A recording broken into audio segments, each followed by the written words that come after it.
સમાચાર અમદાવાદથી મળી રહ્યા છે કે જ્યાં જગતપુરમાં સુએજ ટ્રીટમેન્ટ પ્લાન્ટનો વિરોધ થઈ રહ્યો છે। શાળા સોસાયટીઓ માટે પ્લાન્ટ એ નુકસાનદાયક હોવાનો દાવો છે। આ ટ્રીટમેન્ટ પ્લાન્ટ નહીં બનાવવા માટે સ્થાનિકોએ અનેક રજૂઆત પણ કરી છે।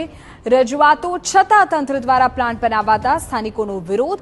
મોટી સંખ્યામાં લોકોએ રસ્તા પરથી ઉતરી ત્યાં વિરોધ નોંધાવ્યો હતો। લોકો બહાર આવ્યા, હાથમાં બેનર્સ રાખ્યા અને લોકોએ વિરોધ દર્શાવ્યો।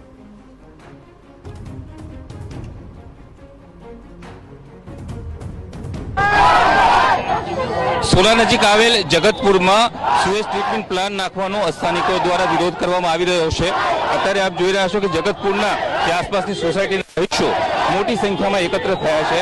અહીં શાળા આવેલી છે તથા જે સંખ્યાબંધ સોસાયટીઓ છે તેનો વિરોધ કરવામાં જે સોસાયટીઓ છે તેઓ દ્વારા વિરોધ કરવામાં આવી રહ્યો છે। સ્થાનિક લોકો સાથે વાત કરીશું। કેમ વિરોધ, કયા મુદ્દાઓને લઈને વિરોધ કરી રહ્યા? પાછળ એસટીપી પ્લાન્ટ બની રહ્યો છે, જેના લીધે લોકોનું સ્વાસ્થ્ય બગડી શકે છે। નાના છોકરાઓ રહે છે, રહેણાંક વિસ્તાર છે, પબ્લિકને ગંદુ પાણી મળે, સ્વાસ્થ્ય બગડે, એમને માદા પડે। નાના છોકરાઓ અહીંયા રહે છે, ગામના પબ્લિક છે, અહીંયા આટલું બધું રેસિડેન્સ બની રહ્યું છે, પણ છતાં બી ગવર્મેન્ટ સાંભળી નથી રહી અને વચ્ચોવચ્ચ એસટીપી પ્લાન્ટ બનાવી રહી છે। જે જગ્યા ઉપર પ્લાન્ટ બની રહ્યો છે તે જગ્યા શેના માટે ફાળવવામાં આવેલી હતી? પહેલા ગાર્ડન માટે ફાળવવામાં આવેલી હતી, પણ અમારા અદાણી સાહેબ એમના પાસે લઈ ગયા, અહીંયા એસટીવી પ્લાન્ટ લાવ્યો।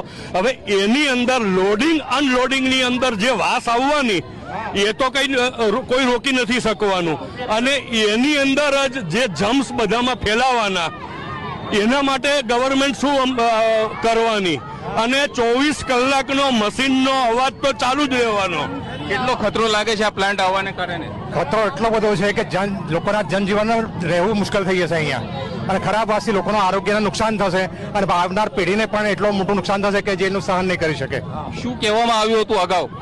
સાહેબ, અગાઉ એવી ઇન્ફોર્મેશન હતી કે અહીંયા ગાર્ડન બનવાનું છે। તાત્કાલિક યુદ્ધના ધોરણે આખી રણનીતિ બદલીને અસ્થાયી રીતે અહીંયા લોકોને હેરાનગતિ થશે એવું ભવિષ્યના માણસોને બધા અમને લાગી રહ્યું।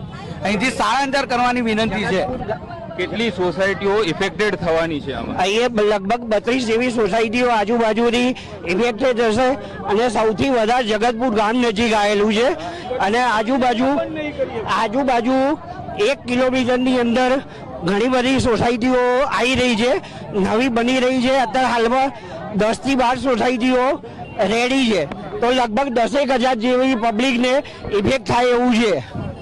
તો શું હવે તમારા લોકોની માંગ શું છે? હવે આ એસટીપી નો પ્લાન અહીંથી ખસેડીને પાછળ લઈ જાય, આના ઉપર સ્ટે લઈ દે, એટલે જ આજુબાજુના રહેવાસીને કોઈને ગંદકી દુર્ગંધ સહન ના કરવી પડે, મચ્છર ના આવે, તલાવમાં ગંદુ પાણી ગટરનું રેડવામાં આવ્યું છે। શું માંગણી શું છે હવે આપની? આ એસટીપી પ્લાન્ટ અહીંયાથી સ્થળાંતર થાય। કોર્પોરેશન પાસે ઘણા પ્લોટો છે જે ખૂણા ખાચરે છે, રેસિડેન્સ ઝોનની અંદર નથી। અમારો કોઈ સારા કામમાં સારા રહીશોનો વિરોધ નથી હોતો વિકાસની સાથે, પણ વિકાસની સાથે સાથે પ્રજાને શારીરિક છેડા ના થવા જોઈએ, આવનારી પેઢીઓને તકલીફ ના પડવી જોઈએ। આપણે ચાલે છે હાલમાં પણ કોર્ટની અંદર અમદાવાદ મ્યુનિસિપલ કોર્પોરેશનના 16 જેટલા ટ્રીટમેન્ટ પ્લાન્ટો જે ચાલી રહ્યા છે તે બરાબર અપ ટુ સ્ટાન્ડર્ડ નથી, એનું પીઆઈએલ પણ ચાલુ છે।